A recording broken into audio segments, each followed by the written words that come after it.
Okay, so we're on to section 7.4, so even more properties of exponents. This one is power to a power. For every non-zero number a, and for every integer m and n, a to the m, raise all that to the n power, is a to the m times n. So if I were to give you 2 cubed, and then I were to square that, I'm going to write that a little nicer there. It's not very readable. So if I were to give you 2 squared and then cubed that, that would be the same as 2 to the 2 times 3, or 2 to the 6th power. And the way I get that is if you think about this cubing of the entire thing, I'd have 2 squared times 2 squared times 2 squared. If we think back to some other rules we have, same base, add the powers, 2 to the 6th. Similarly, if we have something inside of our parentheses here, and we raise it to the power, and there's 2 things in there, and they're multiplied, you can think about it as kind of like distributive property. So this AB, whatever this is, to the m, that's A to the m, and also B to the m power. So if I gave you 2 times, let's say 3, and I were to square all that, again, this is using real numbers here, that'd be the same as 2 squared times 3 squared. So let's think about what that actually looks like. If, let's say, we did it the old-fashioned way, right? 2 times 3 is 6, so 6 squared is 36. Theoretically, we should get the same answer following this pattern. So if we have 2 squared here, so we distributed that 2, right? 2 squared is 4, and 3 squared is 9. Well, yes, 4 times 9 is indeed 36. So we're going to get the same thing either way. So to quickly review one of those properties, to raise a power to a power, multiply the exponents. So again, in algebra, a times m to the n, that's a to the mn. Again, a is not 0, right? We've talked about that before. So examples with numbers, 5 to the 4th power, squaring the whole thing, that's 5 to the 4 times 2, which is 8, so 5 to the 8th power. And again, similarly with variables, m to the 3rd power, raising all to the 5th, that's m to the 3 times 5, or m to the 15th power. So on here, we've got the simplified form of n to the 4th power, all that raised to the 7th power. So that means n to the 4 times 7, which is n to the 28th. So if we take a look at our examples here, starting with example A, p to the 5 times 4 is p to the 20th. P to the 4 times 5 is p to the 20th, oddly enough, right? And then C, we have p to the negative 4 times 5, that is p to the negative 20th. And if you remember a previous rule we discussed, when we simplify, that means that this belongs right in the denominator, so it becomes 1 over p to the 20th power. Then part D is a to the m times n equal a to the n times m, true for all integers m and n? The answer is yes, because multiplication is both commutative and associative, so that kind of takes care of that deal. So taking a look here, what is the simplified form of all of this? Please note in this one that this only the y to the 5th is raised to the negative 2 power, not the y cubed. So let's take a look here. We have a whole set of rules that we know that we've already learned. So this becomes y, again, y cubed, y to the 5th, and only y to the 5th is raised to the negative 2 power. So this becomes y to the negative 10th power. Now we do know we have the same base to different powers that we can add, or we're multiplying here, we can add the powers. So again, here you multiply the powers, here you add the powers. So that becomes y to the negative 7th, or when fully simplified, y, or 1 over y to the 7th. And again, there's a long way around doing all this, right? You could write some y's on top, y's on bottom, do some canceling up and down and all that. But again, I think the rules are kind of a nice thing, save you some time. So let's take a look at our examples here. A, what is the simplified form of each expression? So here, please note that only the x to the 6 is raised to the 4th power. So that becomes x squared times x to the negative 24th And when you follow the rule we talked about the other day, this becomes x to the negative 22. And again, when fully simplified, that's 1 over x to this 22nd power. For b, again, only the 7 is raised to the 3rd power, so w to the negative 2 power times w to the 21st power. And again, going over the rules we learned the other day, same base, different powers. You add the powers, so it becomes w to the 19th power. And on c, please note here, again, only the negative 5th power is raised to the negative 2. By the way, negative times negative is positive. So we're going to get r to the 10th power times r to the 3rd power, which is really r. That's not an r. Hang on a second here. Which is really r, there we go, r to the 13th power. I don't know how I snuck a p in there, but alrighty, so there you go for that one. On here, so now this time, again, it's some more stuff inside the parentheses, so you just kind of distribute that n. So on here, a, b to the n power becomes a to the n and b to the n respectively. And again, a and b cannot be 0.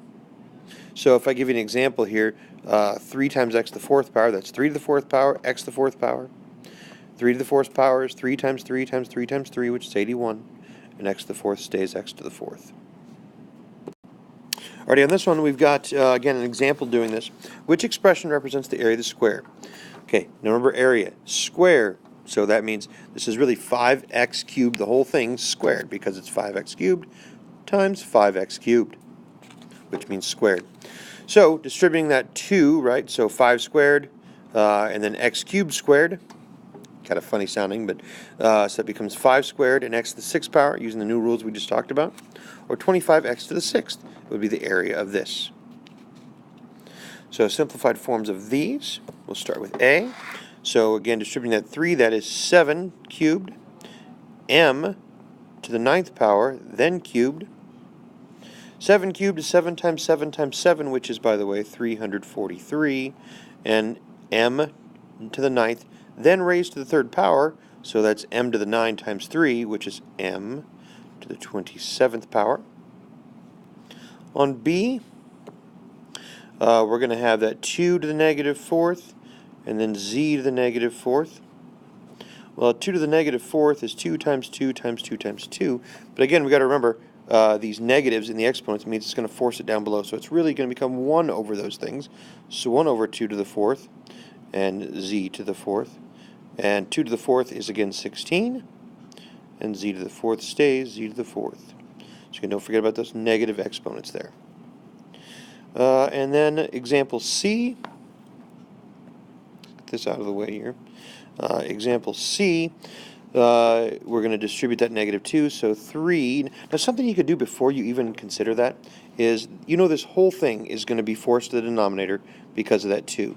So you could really just do this on the outset. So 1 over 3g to the 4th, all of that squared, right? So that kind of deals with the negative there. And then we've got 1 over, and again this 2, so 3 squared is 9, and 2 times 4 is 8, so it becomes 9g to the 8th power.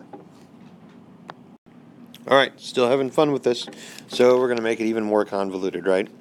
So we've got n to the 5th, that's squared, and then 4mn to the negative 2, and all that cubed.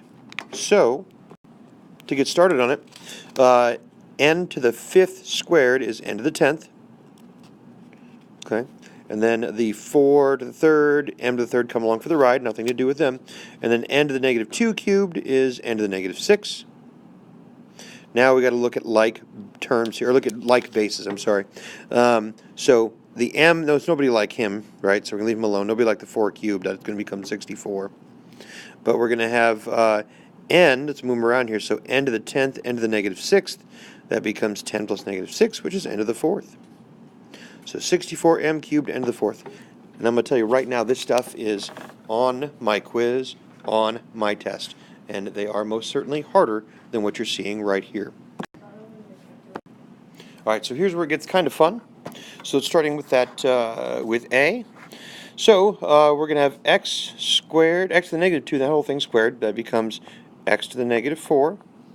And then we're going to take that 4 to distribute to the other set, the other parentheses. So we get 3 to the 4th, x to the 4th, and y to the 20th.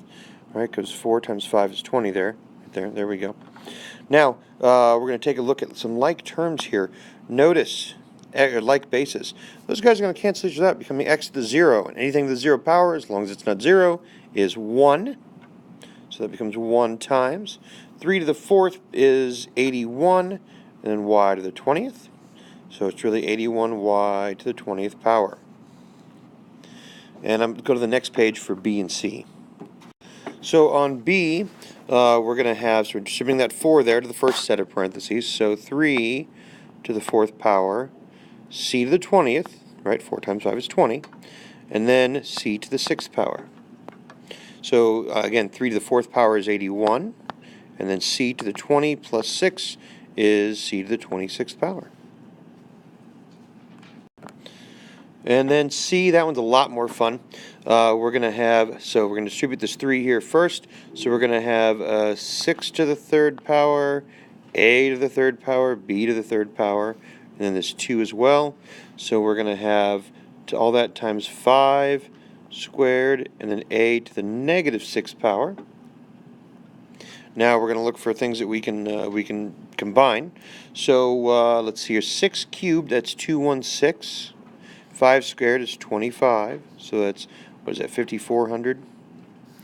And then A, right, to 3 minus 6, so A to the negative 3, and then B cubed. Now we can't let this stand, so we're going to force that to the bottom, A cubed, and then B cubed on top. And there you go. Okay, so this problem is a lot more complicated than it is. There's raising a number in scientific notation to a power. Same rules. Remember, scientific notation is nothing more than multiplication. So this expression, 1/2 mass times volume squared, gives the kinetic energy in joules of an object with a mass of m kilograms, traveling a speed of v meters per second. What is the kinetic energy of an experimental unmanned jet with a mass of, so again, m mass, this goes in for the mass, at a speed, and then this number here goes in for the speed. The real trick here is you're going to multiply 1/2. This thing's going to be multiplied out, and you're going to square all this stuff. That's all we're doing. So again, the 1/2 comes along for a ride. This and this come along for the ride. You're going to square the 3.1, square the 10 cubed, and then work some magic going through everything, and then combine like terms, and then rewrite the thing back into scientific notation. That's the real trick here, whether or not it owes you a 0 one way or the other. So we're going to do that here with this. So let's start out. Again, that formula we're looking at up here, right? So I'm going to have 1/2, and then my mass is 2.5 times 10 to the 5th power, and then my speed is 3 times 10 squared. All of that gets squared again. So we're going to have 0.5, that's 1/2, right? Times 2.5 times 10 to the 5th, and then 3 squared becomes 9, 10 squared becomes 10 to the 4th. Okay, so now let's go ahead and start putting things together here. So what that ends up looking like is, let's see here, so we're going to have, if we combine some things here together, right, so we're going to have 0.5 times 2.5 times 10 to the 9th power, right? 5 plus 4 is 9. Those are rules we learned before. Oh, I forgot times 9. Almost lost that in there. So I multiply these guys out first, and I'm going to get, let's go up here, 11.25 times 10 to the 9th. Not quite scientific notation because this number in the front is not between 1 and 10, so we're going to bump that 0 over. When I do that, I'm going to get 1.125, that's a 5, I promise, times 10 to the, and again, it owes me a 0, so 10 to the 10th power. The label is joules of energy. And there you go. So again, to review the rules we learned today, a power to a power, a single base, m to the n power, right, becomes, you multiply them, And when you have more than one thing in there, you can go ahead and distribute that. So you can really put these two things together, which we did several times on the examples we did today.